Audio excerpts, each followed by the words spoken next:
Now, joining me from Canberra is Shadow Indigenous Minister Jacinta Nampijinpa-Price. Jacinta, thank you so much for joining me tonight. Before we get to the voice, I know you've got a lot to say about that, I want to talk a bit about what I was just saying at the end there. The government is so focused on this voice to Parliament, it seems like it's all they've spoken about and pushed for the last year.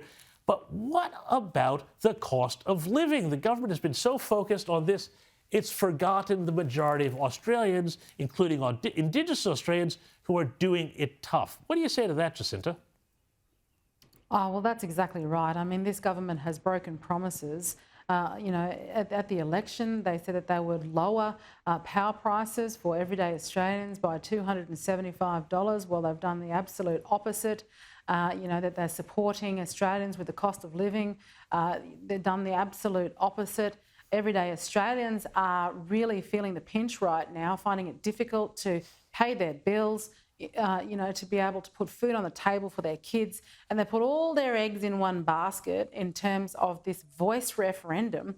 And I think it's actually backfiring on them, because everyday Australians are saying, well, hang on a tick.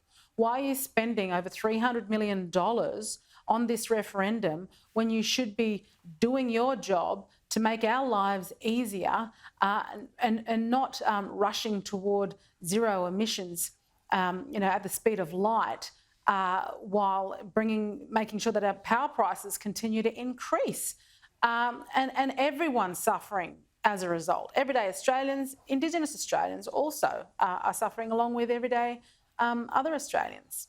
And what I'm finding really interesting, though, on this voice and their campaign, and I'm sure you're finding this interesting too, is the language from the government now that the referendum is going to happen. They're not talking about the voice anymore. They're talking about recognition. Have a listen to what the Prime Minister posted on his Twitter yesterday.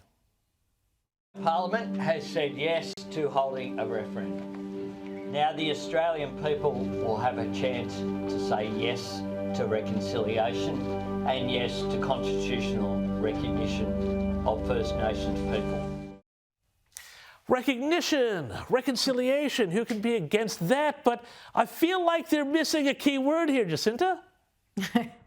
Oh, yeah, they've been harping on about the voice to Parliament for so long now, but they realise, the polls are telling them, the research is telling them, that Australians aren't in support of this detailless voice body, but that they do know that Australians would be able to support recognition. So that's why their tactics are changing in a really grasping at straws attempt to try to get scratch back support for the yes vote in this way. But Australians are proving that they're not silly, and they can see this sort of manipulative wordplay going on, and even more so. I mean, I'm getting incredible support from Australians around the country. I mean, generally, my Facebook is pretty steady, but I'm getting like 1,000 likes in every 24 hours of Australians because of the fact that I'm making sure that they're informed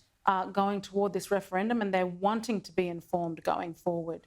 Yeah, and I mean, one of the things that just, I think, set so many Australians of very good will on edge here is that just the basic questions about this, they still keep saying, oh, you don't need to know, or you'll find out later, or we'll deal with it down the track. And in question time, Indigenous Australians Minister Linda Burney repeatedly refused to define which areas of the government decision-making would be covered by the voice. Have a listen to this.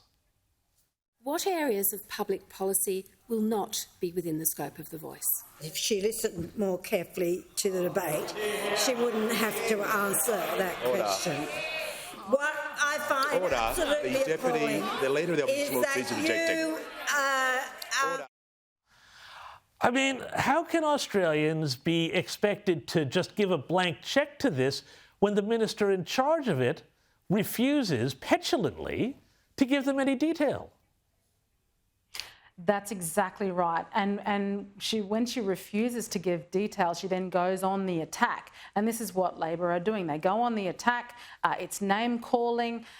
It happened on the floor of the Senate on Friday night when myself and Senator Michaela Cash from 6 p.m. till 4 a.m. on Saturday morning, 10 hours straight, we were asking questions on detail, and we were getting absolutely no detail whatsoever. And we were continually told it'll be up to the Parliament once the referendum has passed to determine what the voice is. So anything that they do speculate on now, you can forget about it, because ultimately those decisions aren't going to be made until after it has passed. And apparently we get to have a say as part of the Parliament on how it will actually function. But to be quite honest, I'm pretty sure they've got their plan. They're just not wanting to share it with the Australian people, because the Australian people aren't silly, and they would absolutely be voting no if they saw what their real plan was going forward. And the polls already show that overall, I think we're at about 49%, and that's, you know, with a couple of both major pollsters from different organizations. What do you expect the government strategy is going to be around setting a date for this? They could do it in October, they could do it as late as December. If you were in their shoes, what would you do? Well, I think that they are on shaky ground at the moment. You know, as you mentioned earlier, you know, they are threatening a double dissolution, the possibility of going early to an election.